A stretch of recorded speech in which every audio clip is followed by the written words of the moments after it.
तो चलिए हम लोग शुरुआत करते हैं। पहले ग्रामर के बारे में समझेंगे। ग्रामर क्या है? तो grammar is that science by which we learn how to read, write and speak correctly. यानी कि व्याकरण वह शास्त्र है जिसके द्वारा हम शुद्ध शुद्ध पढ़ना, लिखना और बोलना सीखते हैं। इंग्लिश भाषा है तो उसमें जो शब्द है उनको 8 भागों में बांटा गया उनके कार्य के अनुसार। उसे हम पार्ट्स ऑफ स्पीच कहते हैं। उन 8 पार्ट्स के नाम हम लोग अब पढ़ेंगे। पहला नाउन, दूसरा प्रोनाउन, तीसरा वर्ब, चौथा एडजेक्टिव, पांचवा एडवर्ब, छठा प्रीपोजिशन, सातवां कंजक्शन, आठवां इंटरजेक्शन। अब हम जय हिंद दोस्तों, आशा करता हूं कि आप लोग सकुशल होंगे। हम लोगों ने इस चैनल के माध्यम से पहले हिंदी व्याकरण की श्रृंखला का शुरुआत किया था। उसके अंतर्गत हम लोग हिंदी व्याकरण के बारे में अध्ययन कर रहे थे। आज से हम लोग इंग्लिश ग्रामर की श्रृंखला की शुरुआत करेंगे और इसके अंतर्गत इंग्लिश ग्रामर का अध्ययन करेंगे। तो चलिए हम लोग शुरुआत करते हैं। पहले ग्रामर के बारे में समझेंगे। ग्रामर क्या है? तो grammar is that science by which we learn how to read, write and speak correctly.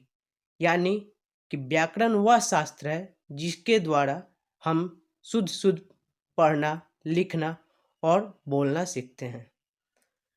Grammar के अंतर्गत जो शब्द है उनको 8 भागों में बांटा गया है। तो पहले अब आगे हम लोग जानेंगे parts of speech. Parts of speech क्या है? शब्दों को उनके कार्य के अनुसार 8 भागों या समूहों में बांटा गया है। इन भागों को पार्ट्स ऑफ स्पीच कहते हैं। Words are divided into 8 classes according to their functions. These classes are known as parts of speech. यानी कि जो भी इंग्लिश भाषा है तो उसमें जो शब्द है उनको 8 भागों में बांटा गया उनके कार्य के अनुसार। उसे हम पार्ट्स ऑफ स्पीच कहते हैं। उन 8 पार्ट्स के नाम हम लोग अब पढ़ेंगे। पहला नाउन, दूसरा प्रोनाउन, तीसरा वर्ब, चौथा एडजेक्टिव, पांचवा एडवर्ब, छठा प्रीपोजिशन, सातवां कंजक्शन, आठवां इंटरजेक्शन। अब हम लोग आगे इंग्लिश में जितने अल्फ़ाबेट है उनके बारे में अध्ययन करेंगे। उनको कितने भागों में डिवाइड किया गया उसको जानेंगे। तो पहले अल्फ़ाबेट, यानी अल्फ़ाबेट किसे कहते हैं? तो N ordered set of letters is called an alphabet. यानी कि वर्णों के क्रमबद्ध समूह को वर्णमाला कहते हैं।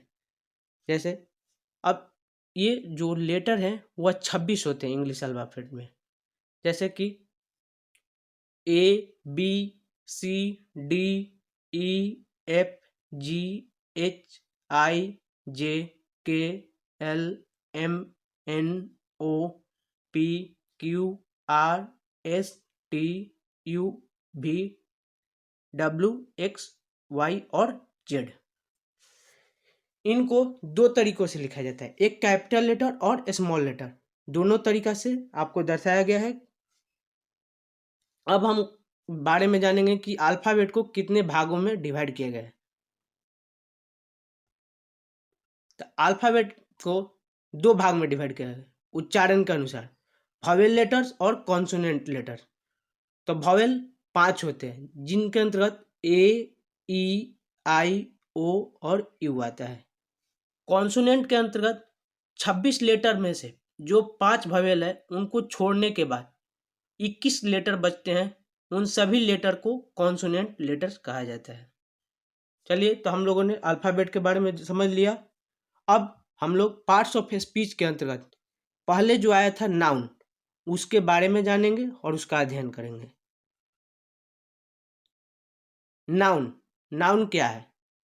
तो a noun is the name of a person, place, thing, quality and action it is.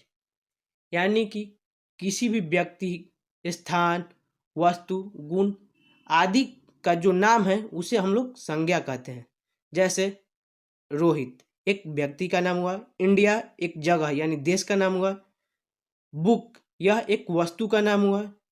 Honesty, यह किसी व्यक्ति का गुण बताता है। नाउन को गणना के आधार पर दो भागों में विभाजित किया गया है। पहला काउंटेबल नाउन और अनकाउंटेबल नाउन। फिर काउंटेबल नाउन को तीन भाग में, proper noun, common noun, collective noun, और अनकाउंटेबल नाउन को दो भागों में, मैटेरियल नाउन, अबस्ट्रैक्ट नाउन। अब इनके बारे में हम लोग विस्तार से अध्ययन करेंगे। Types of noun. There are 5 types of noun. पहला प्रॉपर नाउन, किसी व्यक्ति या स्थान के नाम को व्यक्तिवाचक संज्ञा कहते हैं, यानी कि जो भी व्यक्ति या स्थान का नाम होगा उसे हम प्रॉपर नाउन कहेंगे, जैसे रोहित, आरा, बिहार, etc। अगला कॉमन नाउन, जिस संज्ञा से पूरी जाति का बोध हो उसे जातिवाचक संज्ञा कहते हैं, यानी जो भी नाम होगा उससे पूरे जाति विशेष का बोध होगा उसे जातिवाचक संज्ञा कहते हैं। जैसे मैन, मैन कहने का मतलब हुआ कि पूरा आदमी का जो समुदाय है उसका बोध हुआ। टाउन यानी पूरे शहर को संबोधित किया गया। ठीक। अगला कलेक्टिव नाउन, जिस संज्ञा से व्यक्तियों या वस्तुओं के समूह का बोध हो उसे समूहवाचक संज्ञा कहते हैं।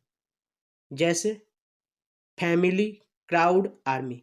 यानी फैमिली, फैमिली का मतलब होता है कि बहुत सारे परिवार में लोग होते हैं, जैसे भाई बहन, माता पिता। क्राउड यानी कि बहुत सारे महिला पुरुष का भीड़। आर्मी, आर्मी में अनेकों सैनिक होते हैं। ठीक। इसके बाद हम लोग अब जानेंगे एब्स्ट्रैक्ट नाउन और मैटेरियल नाउन के बारे में। तो चौथा नंबर पर आया मैटेरियल नाउन, यानी कि जिस संज्ञा से किसी वस्तु को मापने या तौलना जाए उसे द्रव्यवाचक संज्ञा कहते हैं। जैसे सोना, यानी कि इसे हम लोग तौल सकते हैं। चावल तौल सकते हैं। तेल, इसे माप सकते हैं। इन प्रकार के जो भी नाम होंगे यानी नाउन होंगे उन्हें मटेरियल नाउन कहेंगे। अगला एब्स्ट्रैक्ट नाउन, जिस संज्ञा से किसी वस्तु के गुण, स्थिति, भाव, अवस्था, कार्य आदि का बोध हो उसे भाववाचक संज्ञा कहते हैं। अब जैसे ईमानदारी, बहादुरी, सुंदरता। यानी ईमानदारी, ईमानदारी कहने का मतलब हुआ कि किसी व्यक्ति का गुण दर्शाएगा कि वह ईमानदार है। बहादुरी, वह उसके गुण को दर्शाएगा। सुंदरता यानी कोई आदमी सुंदर है तो इससे उसकी सुंदरता यानी गुण को दर्शा रहा है। हम लोगों ने शुरू में ही देखा था कि गणना के आधार पर यानी गिनती के आधार पर नाउन के दो भेद होते हैं। कौन कौन? तो पहला काउंटेबल नाउन और दूसरा अनकाउंटेबल नाउन। तो काउंटेबल नाउन किसे कहते हैं, आखिर उसकी परिभाषा क्या है, कैसे हम लोग समझेंगे कि यह काउंटेबल नाउन? तो वैसी संज्ञा जिसकी गिनती की जा सके उसे काउंटेबल नाउन कहते हैं। यानी गाय, गाय को हम लोग गिन सकते हैं। कोई छात्र हुआ उसे भी गिन सकते हैं, क्लास में कितने छात्र हैं। लड़की, लड़की की भी गिन सकते हैं, जैसे भीड़ में कितनी लड़कियां हैं या क्लास में कितनी लड़कियां हैं आदि। अगला अनकाउंटेबल नाउन। अब अनकाउंटेबल नाउन की परिभाषा क्या है, उसे कैसे समझेंगे कि कौन अनकाउंटेबल नाउन है? तो वैसी संज्ञा जिसकी गिनती न की जा सके उसे अनकाउंटेबल नाउन कहते हैं। जैसे चावल, बचपन, सुंदरता आदि। अब चावल को हम लोग गिन नहीं सकते हैं, बल्कि उसे माप सकते, तौल सकते हैं, उसे गिना नहीं जा सकता है।